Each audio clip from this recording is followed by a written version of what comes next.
The last time Arsenal faced West Brom, on a dreary, typically English day in the West Midlands, the club was caught in the throes of a civil war. As the North Londoners ran out another damaging defeat, losing 31 at the hands of Tony Pulis' men, budget banner-flying planes soared above carrying signs of support for and condemnation of Arsène Wenger. It was a visible manifestation of the turmoil that threatened to bring the club to its knees and marked a low point in Wenger's career. 6 months on and calls for Wenger's head have subsided, but there was no doubt that a disappointing result against West Brom tonight would have seen the Frenchman's critics sharpening their knives in anticipation of another witch hunt. It was vital that Arsenal won, which they did, beating their opponents 20 courtesy of an Alexandre Lacazette brace, but the significance of the result lay not just in the 3 points accrued but in the momentum it added to. Hector Bellerin, very much an embodiment of Arsenal Football Club with his flashes of brilliance offset by periods of mediocrity, had said before the game that his side needed to build upon the recent results. "We have to go game by game," he said after the encouraging draw at Chelsea. "We have to keep working hard and keep getting these results now."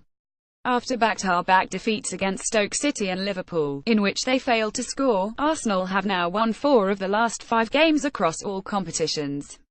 It's nothing to write home about, but it's progress nonetheless.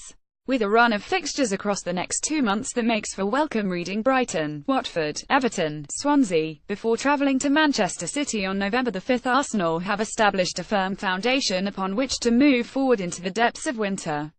Lacazette's arrival has strengthened Arsenal. Getty. It was far from plain sailing tonight, though. In all truth, this was a game which could have made for very different reading.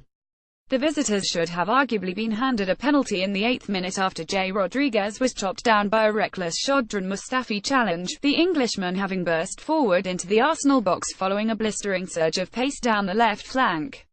It took Petr Cech's fingertips to deny the curling shot that followed. Pulis' side came agonizingly close 12 minutes later. After enjoying more success down the left, the Baggies were denied an equalizer after Rodriguez's close-range header was cleared off the line by an airborne Nacho Monreal. Arsenal may have held on, but West Brom's counter-attack certainly proved a handful and kept the home defence on its toes. Wenger's men had the chance to punish West Brom for their profligacy after the restart, enjoying a passage of play that saw them spurn a number of chances. A greater, more ruthless side, such as the Manchester Cities and Chelseas of this league, would have capitalised on such moments, and that's why they've set the pace for this season's title race. This win was a step in the right direction. Getty Images. Indeed, if Arsenal wish to be taken seriously as contenders for the crown, it's games like these where the side must stamp their unequivocal authority on the match and seal the deal with a rousing victory. That was hardly the case this evening.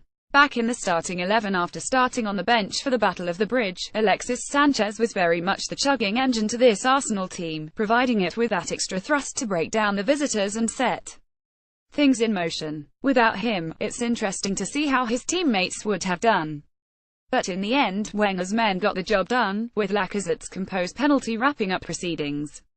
In all, it was another step forward, but where exactly Arsenal are heading remains unclear for now. Reuse content.